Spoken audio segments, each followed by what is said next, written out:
Hi friends, my name is Julie and welcome back to my farm. Today I want to share with you the somewhat tragic story of one of my goats named Ingrid. She came to the farm in May of 2019 along with a group of other Nubians that I bought from a livestock dealer a few hours away from us. He had only owned these goats for about 2 weeks himself and had no history on them. So I really know nothing about what happened to her before that time. But she came with a group of Nubians that I assume were related to her. We refer to the other two as her sisters, and those are Vivian and Guinevere. This is Gwen right here. And they're super sweet, but Ingrid has always been super skittish and just really hard to win over. As you can see, most of my goats are super friendly and very social, always wanting my attention. But Ingrid, on the other hand, would rather I don't touch her, look at her, do much of anything with her. Even for treats, she's still very suspicious. We already had a few goats on the property when I decided to buy the Nubians, but I was starting to think seriously about getting into dairy goats. And when I saw these ones available so cheaply, I thought this could be a really good deal. When I went to pick up the goats, I quickly realized that they were going to be more of a project than I first anticipated. But I still felt like they needed a good home and I was there to get them, so they came home with us. They were clearly malnourished and I soon found out had pretty bad parasite problems. So as soon as they got here, I started trying to get them healthy, get some weight on them, get their parasite load taken care of, and get them back to being productive goats. Just a few months after the goats arrived, in August of that same year, Ingrid got really sick. She stopped eating completely, which is almost always a sign that they're gonna die.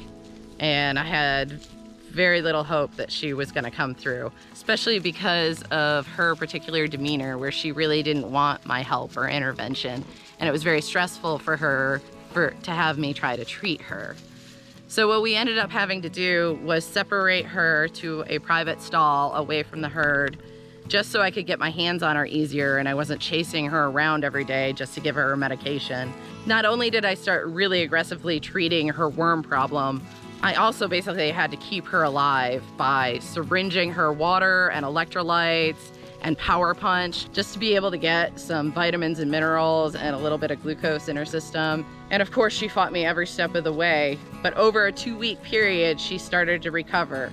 She started to get some of the color back in her membranes, and she started to nibble on some hay, which was the sign that she finally had a will to live. And she ended up pulling through, but it was really hard on her. Remember, she started out skinny to begin with, and this whole ordeal just had her down to skin and bones. Slowly, we were able to get her back in the herd, grazing and browsing, and supplementing her along with everybody else with some spent brewer's grain and alfalfa. And eventually she started to put on weight and her coat got that nice shiny glow to it again. And eventually we were able to breed her. In April of 2020, Ingrid had 2 beautiful kids. One of them being Cheryl, who is still a major part of our herd.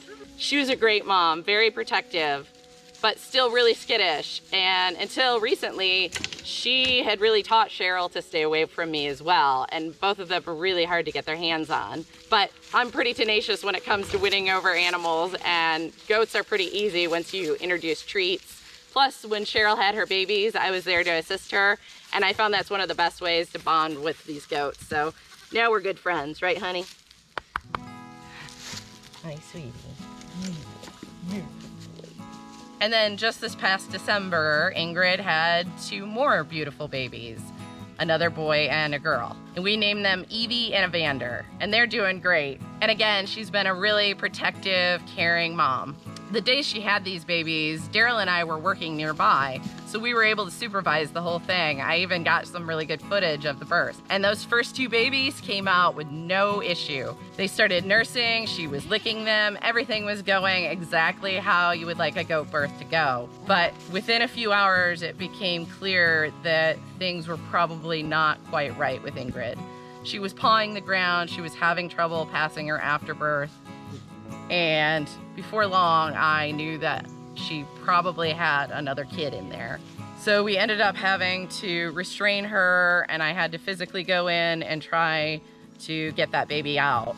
And what I found was a horribly breached baby. It was a large buckling, and not only were its front legs back against its body, but its head was knocked back against its shoulder. And this is the first time I encountered anything like this. I've never actually had to go in and physically rearrange a baby and assist with birth in that really invasive way. Of course, I'd seen videos and I'd read about it and I was prepared for the situation, but when you actually have to do it, it was really stressful for everybody involved. Unfortunately, that baby ended up being stillborn. And even after I realized that, it was still really hard to get him out. So the whole thing was just really traumatic for both her and myself. And she was also clearly in a lot of pain. She was very weak afterwards, and she was almost catatonic. And meantime, she had 2 brand new babies that she needed to take care of. So again, we had to separate her to a private stall, and I had to nurse her back to health. Those first few days were really touch and go. I had her on antibiotics and a lot of nutritional supplements to try and get her energy back.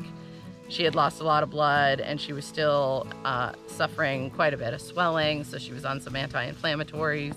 Several times a day I had to go in and hold her and make sure that those babies could nurse. I was really worried that I was gonna have to end up bottle feeding them because it just seemed like too much for her to try and take care of them at that point. But within a few days, she started to perk up, and I think it was less than a week that we actually had her in the stall until she could go back out with the herd.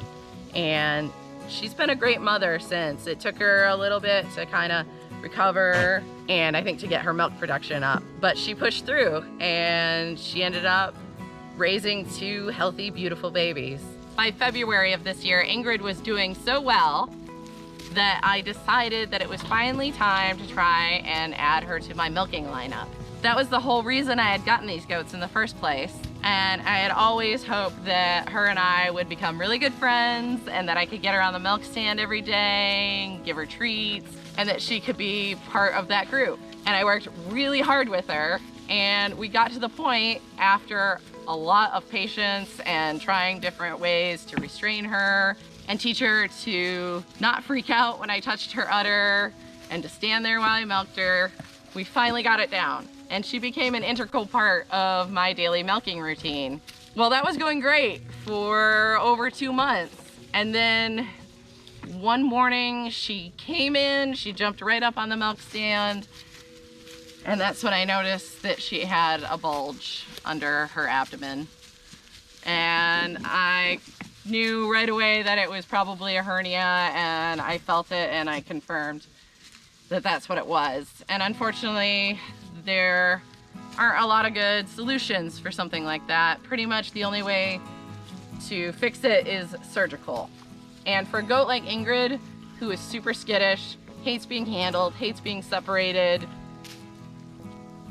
the thought of having to load her up in a trailer and tranquilize her and put her on a table at a vet's office and then put her in a recovery cage there for who knows how long. Meanwhile, she has babies on her. They'd have to immediately be weaned to be able to do that. And then she'd have to be milked at the vet's office twice a day. I couldn't imagine putting her through all of that. And that's totally despite the fact that it's probably gonna be a couple $100s for a goat that was less than $100 to begin with and has been really difficult and, you know, not the healthiest animal in the herd. So this is one of those situations where farming really kind of sucks and you have to make hard decisions. So making that decision that I'm not gonna put her through surgery, that leaves us with a couple of options. I can just let the hernia be. She's very healthy right now. She shows no discomfort whatsoever due to it. She'll let me manipulate it and she doesn't even seem to notice. She doesn't even stop eating when I push it in for her. So we could just let it go and see how she does. But that's like waiting for a bomb to go off. It's only a matter of time before that abdominal wall stretches enough that some intestine gets in there and gets strangulated, makes her very sick, and that would put us in the situation where we would have to put her down in the field in not optimal conditions and allowing her to go through a whole lot of pain that she doesn't need to endure. So that sort of left us with the option of putting her down. And while I am very attached to my goats, I love them dearly, this is a farm business and we do produce goat meat here. So a certain number of our goats are slated to go to the butcher. And while I would love to offer Ingrid a long life here and a good retirement out in the field with her sisters, I think it's more important to end her life while she's healthy and not in pain. So then we had to decide if we wanted to home process her or take her to the butcher. And at first I was really leaning towards home process because I thought we could do it in a manner that she didn't see it coming at all. She's just happily munching away at some leaves, and you sneak up and do the deed, something like that. And we like to eat goat, so we could process her here at home. But then I had to consider the time of year. We're getting into the 80s, probably soon the 90-degree Fahrenheit weather here. It's very hot and humid. We're already really pressed for time, and something like that, doing that well, a home processing of a whole goat like that, is pretty much a whole day, if not multiple day project. So that's just not really a practical option either. So we've made the hard decision that we are going to send her to the professional, to a USDA processor, and have her processed for meat. This is one of the very hardest things that you have to do in farming. That's been our thought process, and I hope that you understand how we've come to this decision, and that you know that we don't take it lightly. And in her last few days, we're trying to make Ingrid as happy as possible. So we've got them out in some of their favorite areas browsing, and she's with her babies, and she's happy and healthy right now, and her life will end in a very humane manner. That's what's going on. Thanks for listening to Ingrid's story, and we'll see you next time.